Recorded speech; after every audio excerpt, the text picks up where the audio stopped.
रात गैर मामूली हद तक खामोश है। मक्का की वादी साकित है, हवा भी जैसे ठहर गई हो। अचानक कायनात के पर्दे हिलते हैं। क्या कभी एक इंसान जमीन से आसमानों तक सफर कर सकता है? क्या एक ही रात में मस्जिद से मस्जिद और फिर 7 आसमानों से आगे रब्बे कायनात की बारगाह तक पहुंचना मुमकिन है? ये कोई ख्वाब नहीं था, ये कोई तमसील नहीं थी, ये हकीकत थी। वो रात।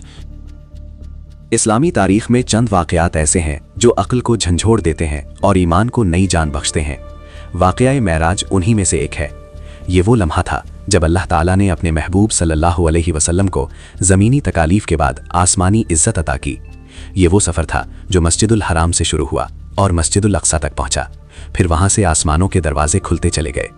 ये कोई कहानी नहीं, ये कुरान और सही अहादीस से साबित एक तारीखी हकीकत है। ईमान का इम्तिहान और अज़मत मुस्तफ़ा सल्लल्लाहु अलैहि वसल्लम का ऐलान। आइए इस मुक़द्दस सफ़र को कदम ब कदम महसूस करते हैं।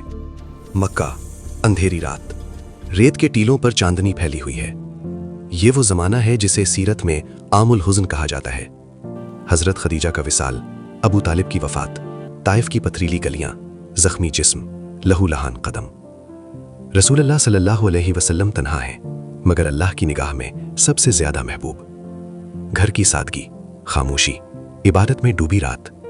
अचानक नूर उतरता है। जिब्रील अमीन अलैहिस्सलाम हाजिर होते हैं। दिल धड़क उठता है, मगर ये खौफ नहीं, ये रब की तरफ से बुलाव है।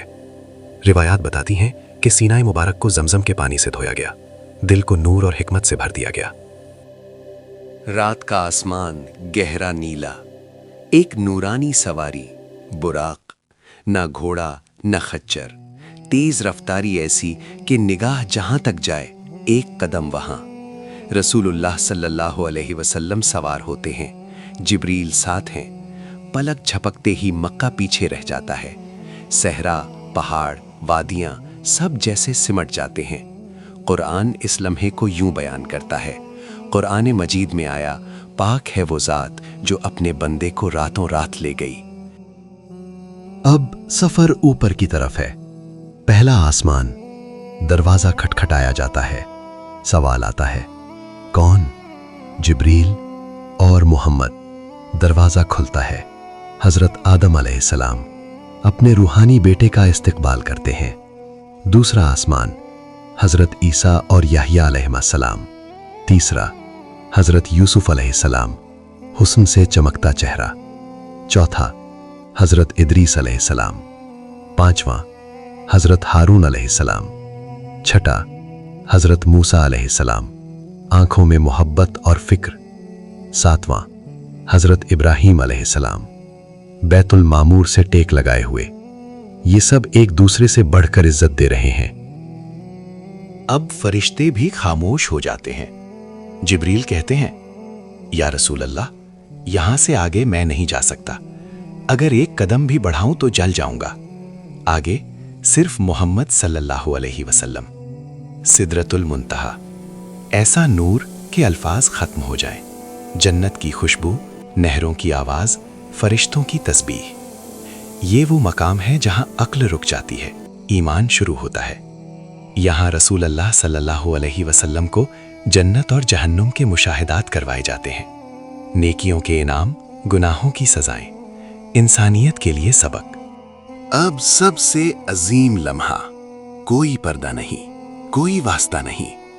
अब्द और माबूद के दरमियान कुर्बत। अल्फाज नाकाफी हैं, मगर हकीकत यह है कि अल्लाह ने अपने महबूब को वो इज्जत दी जो किसी को न मिली।